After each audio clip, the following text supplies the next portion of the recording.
Saudara-saudari semuanya, Shalom Alaikum. Seluruh dunia ini Katolik hanya satu, Romo. Ya, hanya ada satu Katolik, yaitu Gereja Kristen yang satu, kudus, Katolik, dan Apostolik. Yaitu gereja yang pemimpinnya adalah penggantinya Rasul Petrus, yaitu Bapak Suci alias Bapak Paus, yaitu Uskup Roma. Yang kesinambungannya bisa dibuktikan sampai zaman para rasul, dan memang gereja yang dulu didirikan oleh Yesus Kristus Tuhan kita di atas dasar para rasul, dengan menunjuk Rasul Petrus sebagai ketuanya, dan kemudian Rasul Petrus itu digantikan oleh yang namanya Uskup Roma. Uskup Roma itu kita sebut Paus, kita sebut Bapak Suci. Nah, itulah gereja Katolik. Berarti gereja Katolik itu sekumpulan orang yang percaya kepada Yesus Kristus dalam satu gereja yang di bawah kepemimpinan Rasul Petrus dan para penggantinya, yaitu Paus. Paus kita yang sekarang, Sri Paus Fransiskus. Tetapi di dalam gereja Katolik itu ada beberapa ritus. Maka kalau dirumuskan, gereja Katolik itu satu dengan beberapa ritus. Ritus itu apa? Secara singkat, ritus adalah seperangkat tata cara untuk melaksanakan peribadatan. Peribadatan di sini menyangkut sakramen-sakramen, yaitu 7 sakramen. Contoh yang sangat kuat saja, contohnya adalah perayaan misa. Perayaan misa itu sama-sama misa, artinya sama, maknanya sama, menerima tubuh Kristus juga, tetapi cara melaksanakannya berbeda. Urut-urutannya berbeda, tidak selalu persis sama. Kita yang ritus Latin tidak persis sama dengan yang ritus Bizantin. Yang ritus Bizantin tidak persis sama dengan ritus Kaldea. Bajunya juga tidak sama, nyanyiannya tidak sama, lagu-lagunya tidak sama, tata caranya pun tidak selalu persis sama. Meskipun ada, ini catatan, hal-hal esensial yang sama, inti-inti yang sama. Tapi pernak-perniknya bisa tidak sama. Terus terang di Indonesia jarang ngomong seperti ini. Kenapa kok jadi berbagai macam ritus tadi itu? Ya, kita lihat sejarahnya. Gerejanya Yesus Kristus kan didirikan ya. Sang Kristus mendirikan, aku akan mendirikan gerejaku. Kapan berdiri? Pada hari Pentakosta, tahun 33 Masehi di kota suci Yerusalem. Jadi eklesia alias jalan Tuhan, alias Kristen, alias Katolik. Itu menyebar. Menyebar. Kenapa kok menyebar? Itu sudah perintahnya Tuhan Yesus. Dalam firman-Nya di dalam Injil Matius 28 ayat 19. Karena itu pergilah. Siapa yang disuruh pergi? Pengikut-pengikutnya. Jadikanlah semua bangsa muridku. Kalau semua bangsa berarti harus menyebar kemana-mana kan? Dan baptislah mereka dalam nama Bapa dan Putra dan Roh Kudus. Jadi awalnya memang menyebar. Para rasul sejak awal juga sudah menyebar ke segala arah. Pada saat menyebar, mereka menjadi saksi di mana-mana. Itu ditegaskan dalam firman Tuhan, Kisah Rasul 1 ayat yang ke-8. Kamunya siapa? Pengikut-pengikut Sang Kristus. Akan menjadi saksi-saksiku di Yerusalem dan di seluruh Yudea dan Samaria dan sampai ke ujung bumi. Ujung bumi berarti kemana-mana. Menyebarnya kemana? Kemana-mana. Tetapi pertama-tama ke wilayah Romawi dan sekitar itu. Nah, begitu para rasul menyebar, intinya apa? Ketemu dengan aneka budaya. Pertama kan dari kota Yerusalem, kemudian ke Antioquia, kemudian ke Roma. Tapi tidak hanya 3 kota itu, ada kota yang lain namanya Alexandria, yang kota penting Halo? juga, atau Iskandaria di negara Mesir modern sekarang. 4 kota ini pusat-pusatnya. Nah, kemudian pada tahun 70 Masehi Yerusalem runtuh karena dihancurkan kekuasaan pasukan Romawi sehingga tinggal 3 kota yang penting. Ini kota apa, Romo? Ini kota pusat kekristenan pada masa itu. Dengan kota pusatnya Roma, karena Roma adalah kotanya Rasul Petrus. Penggantinya maka menjadi ketua dari kota-kota yang lain. Kota-kota ini kan berbeda budaya sebenarnya. Orang Roma ya bicara bahasa Latin, kebudayaan Latin, lagunya lagu-lagu Latin. Tapi orang Antioquia tidak bicara bahasa Latin. Orang Antioquia dan sekitarnya bicaranya bahasa Aram, bahasa Syria. Orang Alexandria demikian juga. Mereka tidak bicara bahasa Latin karena ini budaya yang lain, ini Afrika Utara. Alexandria bicara bahasa apa? Bicara bahasa Koptik. Jadi artinya Injil Sang Kristus sejak awal sudah ketemu dengan macam-macam budaya. Kalau kita mengacu pada 3 kota ini, Injilnya Tuhan Yesus, pewartaan Kristus atau agama Kristen bahasa gampangnya alias jalan Tuhan, alias Katolik, alias Eklesia, sudah langsung ketemu dengan berbagai macam budaya. Nah, budaya-budaya yang berbeda itu membuat munculnya ritus-ritus. Kalau berbahasa Latin, karena bahasanya Latin, disebut ritus Latin. Pusatnya Roma disebut ritus Roma juga. Ritus Roma alias ritus Latin. Di Antioquia, karena berbahasa Syria disebut ritus Syria. Kotanya Antioquia disebut ritus Antioquia. Alexandria demikian juga. Karena kotanya Alexandria disebut ritus Alexandria. Bahasanya Koptik disebut ritus Koptik. Nah itu ya. Injil menyebar, ketemu dengan budaya setempat, kemudian perayaan sakramen, perayaan liturgi, peribadatan menggunakan juga budaya setempat. Itu memunculkan ritus-ritus. Kemudian ada kota yang baru yang didirikan, sebenarnya kota yang lama tapi dihidupkan kembali. Dulu menjadi kota mati boleh dikatakan namanya Bizantium. Kemudian dihidupkan oleh Kaisar Konstantinus, disebut Konstantinopolis. Konstantino mengacu pada nama Kaisar Konstantinus, polis artinya kota. Konstantinopolis artinya kotanya Konstantinus atau disingkat Konstantinopel pada tahun 325. Nah, ini awal tadi itu ya, kita kembali ke awal, 3 kota penting, Roma, Antioquia, Alexandria. Kemudian dengan munculnya Konstantinopel menjadi 4. Kemudian Yerusalem dihidupkan kembali karena sudah dapat dikuasai kembali atau sudah dapat dihidupkan lagi. Menjadi 5, dalam tradisi kekristenan zaman dulu ini disebut pentarki karena 5 kota penting kekristenan. Roma, Konstantinopel, Antioquia, Alexandria, dan Yerusalem. Ini 5 kota penting. Dan masing-masing kan punya budaya sendiri-sendiri.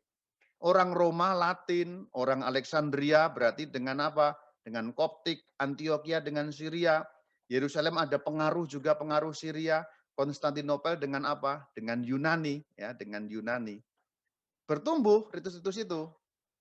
Awalnya kan hanya 3, kemudian bertumbuh juga Latin, Koptik, Kaldea, lalu langsunglah lengkapnya seperti ini. Nah, inilah lengkapnya sekarang. Sampai pada abad keempat, boleh dikatakan abad keempat, akhirnya fix, boleh dikatakan begitu, secara umum ritus-ritus inilah yang dipakai dalam gereja yang satu, kudus, katolik, dan apostolik. Ingat, bahwa sampai abad keempat, gereja benar-benar satu. Gereja yang mana yang dimaksud? Ya gereja Katolik tadi itu. Eklesia atau gereja alias jalan Tuhan, alias Kristen, alias Katolik. Jadi boleh dikatakan sampai pada abad keempat, semua orang Kristen itu ya orang Katolik. Karena itu sinonim.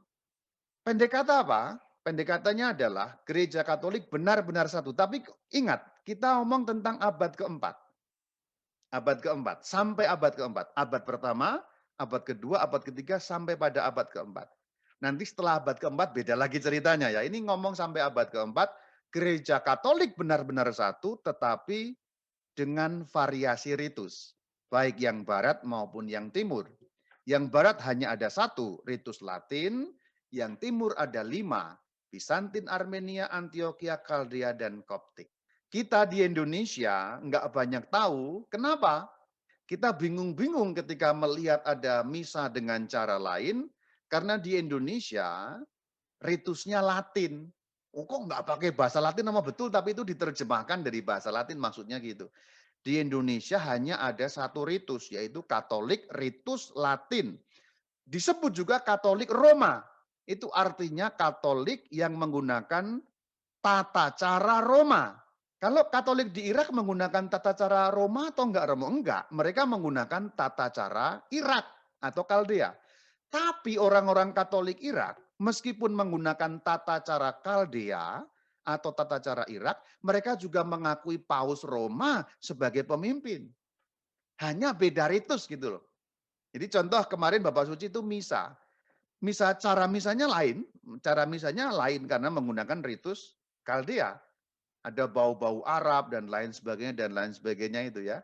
Itu namanya ritus Kaldea. Tapi apakah mereka juga mengakui Bapa Suci sebagai pemimpin? Mengakui. Hanya ritusnya bukan ritus Roma. Jadi sekali lagi, istilah Katolik Roma bukan menunjukkan siapa pemimpinnya, bukan. Tapi ritusnya apa? Cara beribadatnya pakai apa? Katolik Roma berarti kita di Indonesia, Katolik Roma berarti kita orang Indonesia menggunakan cara beribadat kota Roma. Nah, kesatuan gereja itu bertahan hanya 4 abad.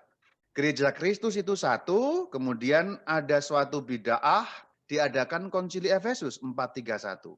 Pada saat konsili Efesus, ada sekelompok tidak setuju dengan keputusan konsili Efesus. Kemudian gereja itu memisahkan diri, yang dinamakan kelompok atau gereja non-Efesian. Kemudian terjadi heresi lagi monofisit. Kemudian diadakan konsili Kalsedon 451. Nah, pada saat keputusan konsili itu ada yang nggak setuju, terpecah lagi gereja. Nah, perpecahan yang kedua ini menyebabkan satu kelompok gereja yang dinamakan gereja non-Kalsedonian. Berarti kemudian gereja Kristen alias Katolik alias Jalan Tuhan alias Eklesia sudah pecah 3 gereja. Pada abad kelima ya, abad keempat masih utuh, abad kelima sudah pecah menjadi 3. Kemudian nanti abad ke-11 tahun 1054 ada skisma besar. Skisma besar itu melahirkan gereja barat dan gereja timur. Gereja timur atau gereja Bizantin, gereja Yunani, gereja barat atau gereja Latin. Jadi sebenarnya keempat-empat ini kalau disatukan inilah gereja yang satu, kudus, katolik, dan apostolik. Keempat-empatnya. Semuanya punya jalur apostolik. Jalur apostolik itu maksudnya apa? Mata rantai kepada zaman para rasul. Inilah gereja yang asli. 4 ini yang asli. Di luar yang 4 ini KW. Dalam arti bukan gereja, tapi komunitas gerejawi. Nah, keempat-empatnya ini pada zaman modern punya nama.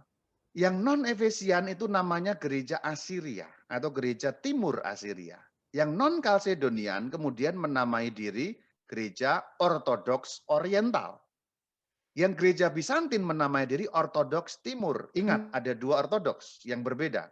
Kemudian yang gereja Latin disebut gereja Katolik. Nah, sekarang ritusnya, tadi kan perpecahannya ya. Ritusnya yang Katolik itu Latin, yang Ortodoks Timur itu Bizantin, yang Oriental itu banyak, ada Koptik, Armenia, Antioquia. Yang Timur Asiria itu Kaldea. Jadi akhirnya ritus-ritusnya pun terpecah-pecah seakan-akan. Jadi kalau orang Latin ya berarti kamu Katolik, kalau Bizantin kamu Ortodoks, kalau Koptik, Armenia, Antioquia kamu Oriental, kalau Kaldea berarti kamu Asiria. Jadi akhirnya seakan-akan ritus-ritus itu memecah belah gereja. Padahal bukan karena ritusnya awalnya, karena keputusan konsili yang sudah kita lihat tadi itu ya. Perpecahannya karena itu. Tapi ada proses rujuk.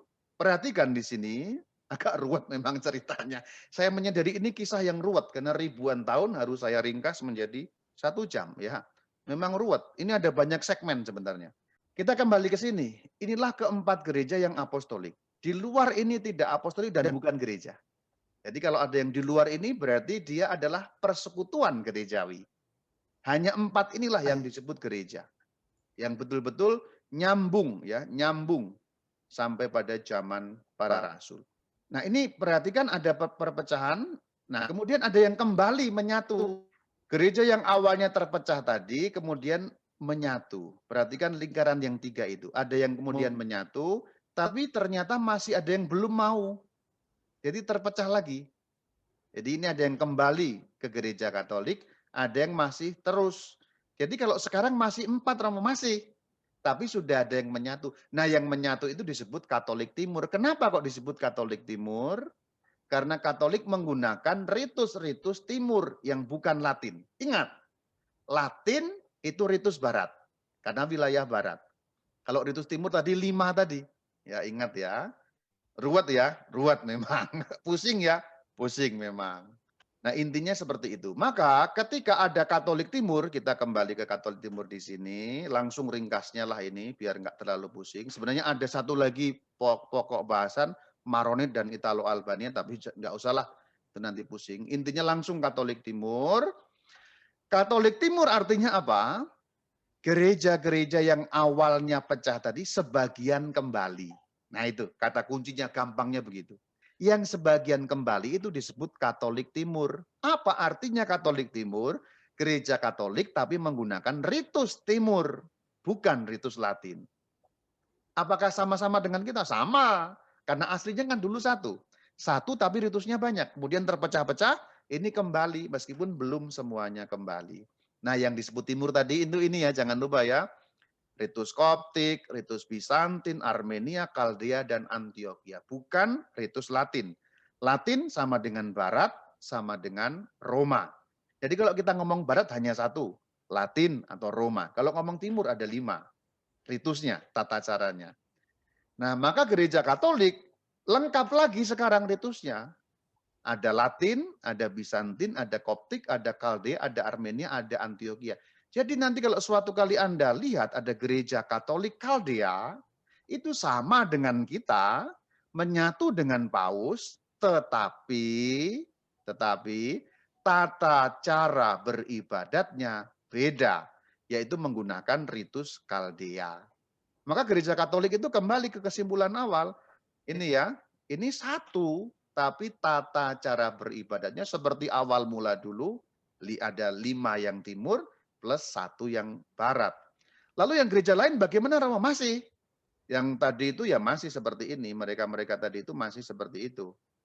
Suatu kali kalau kembali menyatu ya menjadi utuh lagi, gereja yang satu, kudus, Katolik, dan Apostolik.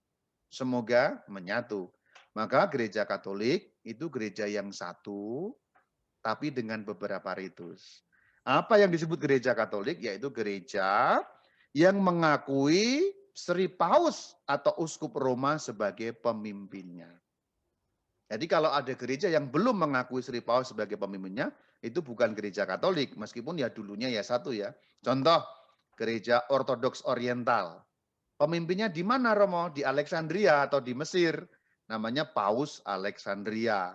Kalau Ortodoks Timur Romo, pemimpinnya di mana? Di Konstantinopel. Namanya Patriark Konstantinopel.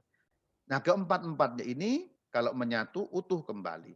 Tetapi sebenarnya dalam gereja Katolik sekarang sudah utuh kembali ritusnya. Seluruhnya ada dalam gereja Katolik. Meskipun secara yurisdiksi itu berarti pemerintahan, bahasa gampangnya, belum menyatu lagi. Tapi ritusnya sudah lengkap. Pendek kata, gereja Katolik satu dengan beberapa ritus. Maka kalau Anda pergi ke Irak contohnya, Anda nanti ke Baghdad, Anda bisa lihat misa dengan cara Kaldea, itu sama dengan kita, Katolik juga, hanya cara beribadatnya lain. Kalau suatu ketika Anda pergi ke Armenia, ada Katolik Armenia, lalu Anda beribadat di sana, nah itu sama dengan kita, hanya cara beribadatnya lain. Koptik, Bizantin, Antioquia, demikian juga. Semoga keterangan saya menambah Anda pusing atau tapi semoga intinya adalah gereja kita dapat dipertanggungjawabkan runutan sejarahnya. Begitu jelas dari zaman para rasul, intinya adalah gereja Katolik mata rantainya jelas sampai zaman para rasul. Shalom alaikum.